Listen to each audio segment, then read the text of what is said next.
बहुत सी बातें सामने आई, बहुत से सवाल आने लगे, बहुत से लोग सवाल करने लगे। लोग खुश हो रहे थे कि अगर मुख्यमंत्री जी की बैठक हो रही है तो निश्चित इसमें कुछ अच्छा होगा।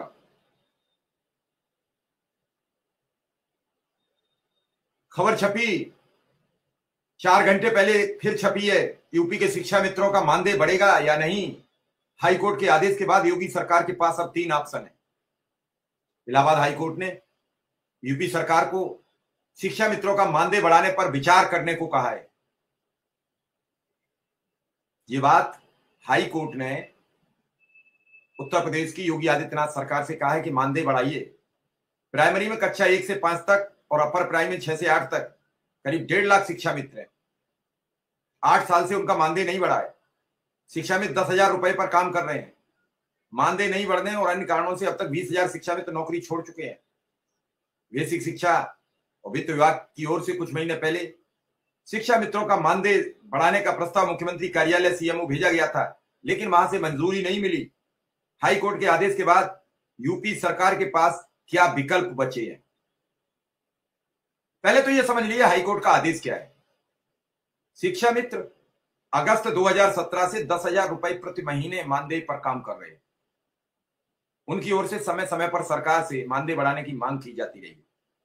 उन्होंने जिलों से लेकर प्रदेश स्तर तक, प्रदेश मुख्यालय तक धरना प्रदर्शन का भी काम किया, लेकिन मानदेय बढ़ाने पर सरकार ने आज तक कोई विचार नहीं। सूत्रों के मुताबिक ये बात सामने आई कि वित्तीय वर्ष 2022-23 के बजट में सरकार ने शिक्षा मित्रों को मानदेय बढ़ाने का बजट प्रस्ताव में शामिल भी किया था, लेकिन यह प्रस्ताव आगे नहीं बढ़ा।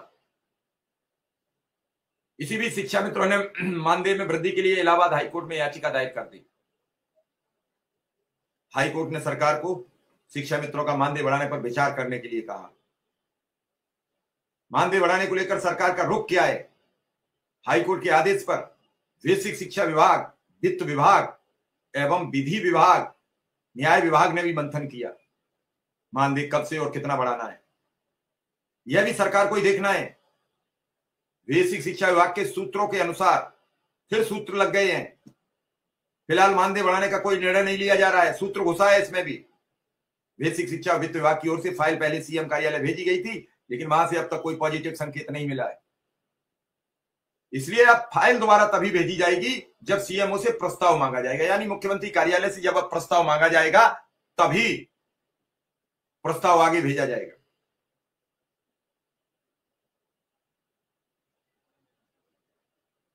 अब अगर इस पर किसी से सवाल करेंगे तो वही बिदक जाएगा।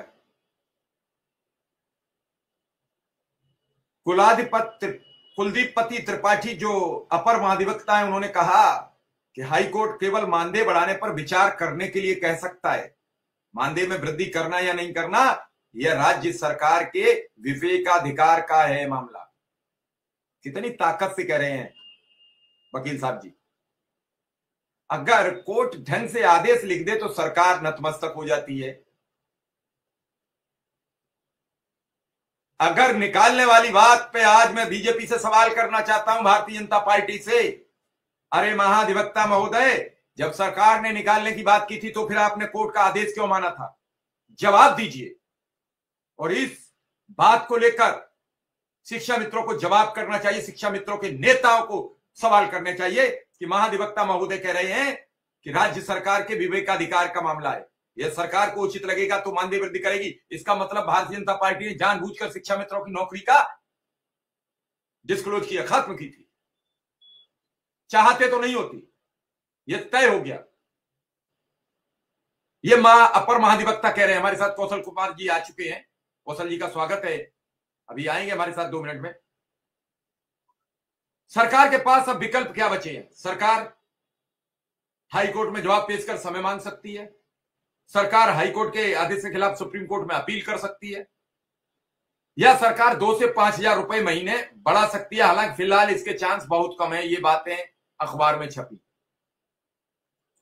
जब इतनी बातें अखबार में छपेंगी तो फिर शिक्षा मित्रों में तो अनावश्यक तनाव आ ही जाएगा। कौशल जी आ गए, उनका भी स्वागत है। इसी बात पर जब यह सवाल दीपक कुमार अपर मुख्य सचिव बेसिक वित्त एवं बेसिक शिक्षा, उनसे किया गया, उन्होंने कहा हाई कोर्ट ने शिक्षा मित्रों का मानदेय बढ़ाने पर विचार करने के लिए कहा है। मानदेय बढ़ाना सरकार का अधिकार है। कितना मानदेय बढ़ेगा और कब बढ़ेगा, यह